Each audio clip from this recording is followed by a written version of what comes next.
Le journal avec Cheikh Tidiane Diaw, on parle de l'affaire Ousmane Sonko Adji Sarr. Les avocats du leader de Pastef vont saisir la Cour suprême. Ouais, cela fait suite à la décision rendue par la chambre d'accusation de la Cour d'appel de Dakar ce mardi 21 janvier 2023.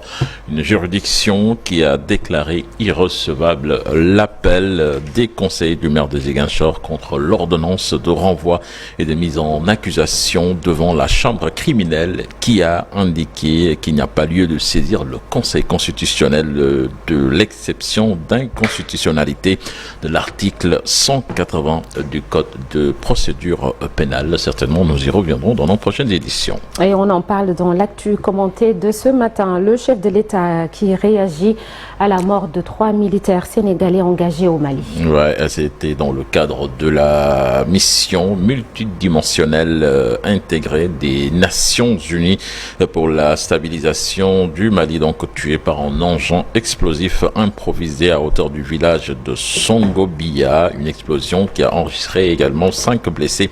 Le chef de l'État, donc Macky Sall, dans un tweet, a tenu à s'incliner devant la mémoire de ces 3 djambars. Il a adressé ses condoléances à leurs familles et aux forces armées avant de souhaiter prompt rétablissement aux blessés. Et on parle de l'actualité religieuse avec la 143e édition de l'appel de Seydina Limamou Laye.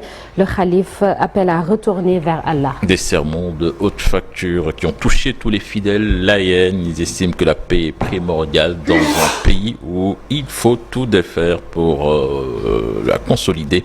Le respect des tariqas, aussi important, sans oublier le retour aux enseignements de Seydina Limamou Laye, gage d'une paix durable. On voit cela avec nos reporters Pape Faraning et Ahmadouba. L'actualité politique était au cœur des sermons, plus particulièrement la situation tendue avec cette violence gratuite sur la place publique. Un discours qui a beaucoup de sens selon les talibés laïens. Aujourd'hui, on est très content d'entendre ce discours qui est arrivé à temps, qui est arrivé à l'heure. Parce que la paix, à part s'il n'y a pas de paix, il n'y a rien du tout. Parce que la paix, c'est ça qui est la base de tout ce que peut construire aujourd'hui. Sidi Mohamed El-Amin, il a parlé de la jeunesse et de la violence. Et lorsqu'il parlait de la violence, il nous a fait savoir que ce n'est pas bon de suivre des personnes qui nous incitent à la violence ou bien au non-respect de nos guides. Au-delà d'une paix durable au Sénégal, le respect des tariqas est primordial pour la stabilité du pays. Car ce Sénégal est un Sénégal religieux, un Sénégal des confréries religieux. yaakaar naa ne Laayeen moom moo njëkk a woote ci loolu ba sëdi bi ñëwee tamit ñoom ñëpp ñu wuyu ci loolu ba pare ubbi xol yi yaatal ñëpp seen biir ndax Laayeen amul kenn xaar ma yàlla kon yaakaar naa ni message bi jàll na ba pare li ci des rek moom mooy ñu jëfe ko. ci lépp mooy jiitu si mbirum politique ak lépp lu nit di def diine moo ci war a jiitu bu ñu continuer lool ci mag ñi diine ji ñu nàmpatal ci jëmm Seydina Issa mi ak Seydina. Seul gage pour une paix durable est le retour aux enseignements de Seydina Limamou Laye Al Mahdi. ñuy santati lii du guleet ndax am na njiit yoo xamante ne yar nañ leen ci diine ndax diiney Baay Laay comportement rek la Seydina Limamou diineem lépp comportement la mag jiitu rakk topp ca. Parler du serment de Seydina Limamou, des serments qui sont au nombre de 6, c'est ce que nous connaissons. Et ces serments nous permettent de mieux savoir nos parents, de mieux respecter nos parents et de mieux aussi respecter nos traditions. La première étape de la 143e édition de l'appel de Seydina Limamou Laye Al Mahdi à Cambérène a refusé du monde avec des talibés tout de blanc vêtus. Ils ont tous salué les sermons tenus lors de la cérémonie d'ouverture. Faraning, retenez que les fidèles laïens seront dans la journée d'aujourd'hui à Yoff. Et puis retenez que la cérémonie officielle également de cet appel aura lieu cet après-midi. Cet incendie au garage de Kotiari à Tambacounda, le bilan fait état d'une dizaine de cantines emportées par les flammes. Pour le moment, l'origine du sinistre reste inconnue. Écoutons à ce propos les propos du gouverneur Omar Mamadou Baldé, interrogé par Abraham Paul Pouy. Nous avons connu un incendie dans la ville de Tamba aux alentours de 20 heures précisément au marché appelé Garage Kotiari. Donc pour la cause, à l'heure actuelle, nous ne pouvons pas nous prononcer, mais les enquêtes de la police et des sapeurs-pompiers nous permettront de connaître l'origine. Ce qu'il est important de signaler, c'est que c'est un décompte de 10 magasins qui ont pris feu aux alentours de 20 heures.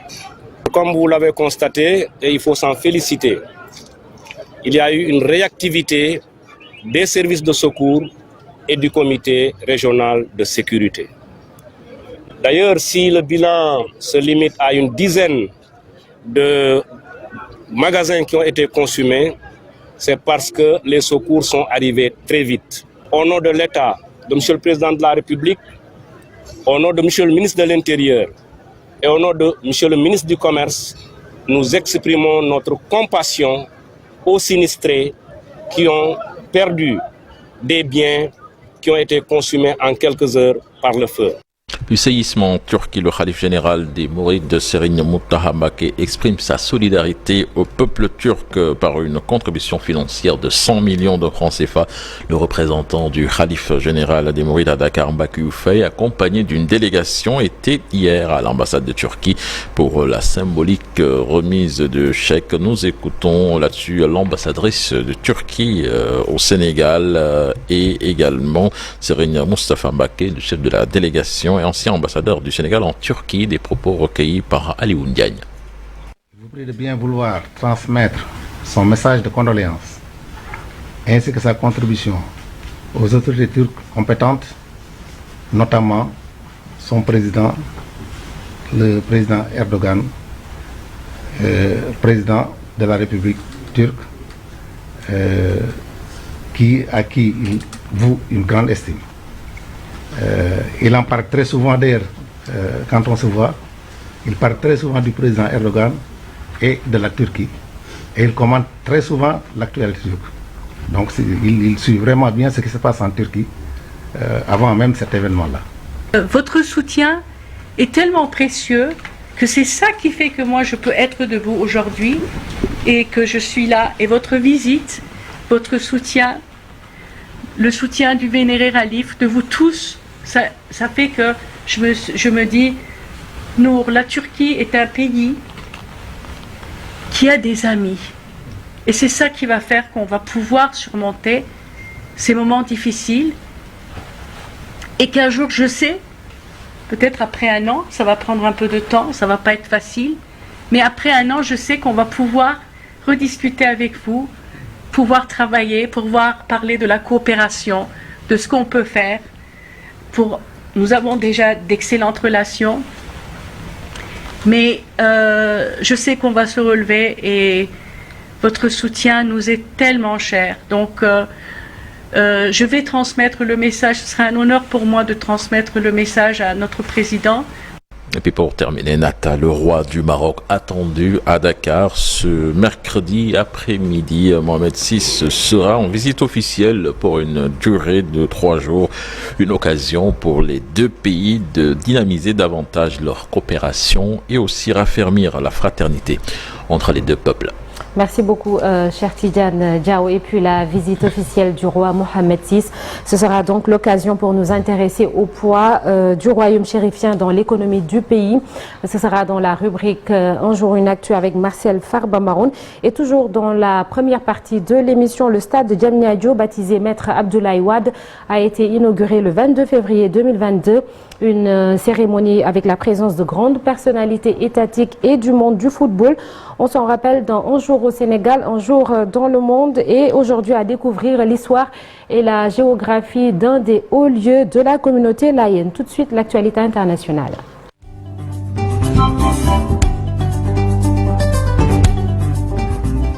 L'actualité hors du Sénégal, c'est avec Ibou Diouf. Bonjour Ibou, bienvenue. Bonjour Sokhna Nata, Laye Makhtar. Bien habillé. Merci et à vous également. Merci. Et bon appel à toute la communauté layène, Sokhna Nata. Ibou, l'actualité hors du Sénégal qui nous mène en Somalie. 10 civils ont été tués dans une attaque revendiquée par les islamistes radicaux Chebab dans la capitale Mogadiscio. Et il s'agit des Chebab qui ont attaqué donc une maison dans le district d'Abezaziz, c'est au nord de Mogadiscio, selon un communiqué du gouvernement, précisant que 10 civils avaient été tués et 3 autres blessés. Les forces de sécurité somaliennes ont secouru et extrait de nombreux civils de cette maison et dont de nombreux extraits des civils dans cette maison, les immeubles aux alentours durant cette attaque. Selon les autorités indiquant que 4 Chebab ont été tués, l'attaque a été revendiquée donc par les Chebab, un groupe affilié à Al-Qaïda. Au Kenya, pour se faire entendre, des groupes de jeunes Kenyans torse nu ont choisi donc de faire siéger devant le Parlement à Nairobi. Ils ont manifesté leur colère contre l'augmentation du coût de la vie, des taxes dénoncées dans le même temps, l'inaction des députés qui, selon eux, cautionnent les mesures du gouvernement au détriment des Kenyans. Et pour mener la contestation, ils étaient postés devant l'entrée du Parlement, espérant donc accoster son président Moses Wetangula afin de faire entendre leurs revendications. En Tunisie, le chef du parti islamiste Ghanouchi dénonce une chasse aux sorcières. Donc, le chef du mouvement tunisien d'inspiration islamique Ennahda, Rached Ghanouchi, est un des principaux opposants au président Kais Saied, a comparu hier au pôle judiciaire antiterroriste à la suite d'une plainte l'accusant d'avoir traité les policiers de tyrans. La comparution de Ghanouchi après la plainte déposée selon son parti par un syndicat de police survient dans la foulée d'une série d'arrestations menées dans le milieu politique depuis début février en 2022 déjà. Lors des obsèques de Farhat Al-Akbar, un leader d'Ennahda, Ghanouchi avait entre autres déclaré que le défunt ne craignait pas les dirigeants ou les tyrans. Au Mexique, l'ex-ministre de la Sécurité publique, Genaro Garcia Luna, le plus haut responsable mexicain à avoir été jugé par la justice fédérale à New York, a été reconnu coupable donc de corruption et de trafic de cocaïne entre son pays et les États-Unis. C'est un ancien champion donc de la lutte anti-drogue, risque la prison à perpétuité. Il est le plus haut responsable mexicain avoir été donc cité dans une telle affaire. Il a profité de complicité de ministres locaux pour inonder le marché nord-américain de 53 tonnes de cocaïne vers le Mexique et les États-Unis. En Grande-Bretagne, les infirmières britanniques ont annoncé hier qu'elles suspendaient leur mouvement de grève et qu'elles renonçaient à ce stade à leur mobilisation de 48 heures prévue pour la semaine prochaine. Dans un communiqué, Royal College of Nursing, le principal syndicat de la profession, et le ministère de la Santé publique ont annoncé donc trouver un accord pour entrer dans un processus de discussion intensive. Et pour terminer, aux États-Unis, un plan familial Malcolm X pour poursuivre le FBI, la CIA et autres organisations citées dans la mort de Malcolm X, une fille du militant des droits civiques noirs assassinée. Donc, Ilyas Shabazz dit que les responsables américains ont frauduleusement dissimulé des preuves qu'ils ont conspiré et exécuté leur plan pour assassiner son père. Donc, Shabab, aujourd'hui âgé de 60 ans, avait juste 2 ans lorsque son père avait été abattu. Sornanata.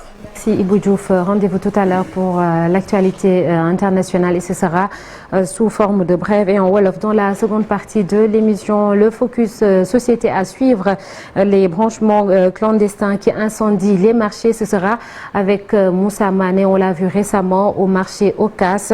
Et puis aux alentours de 8h45, nous recevrons sur ce plateau Seydina Issa Laïsomb, c'est le maire de Yoff. Tout de suite la revue des journaux parue ce jour.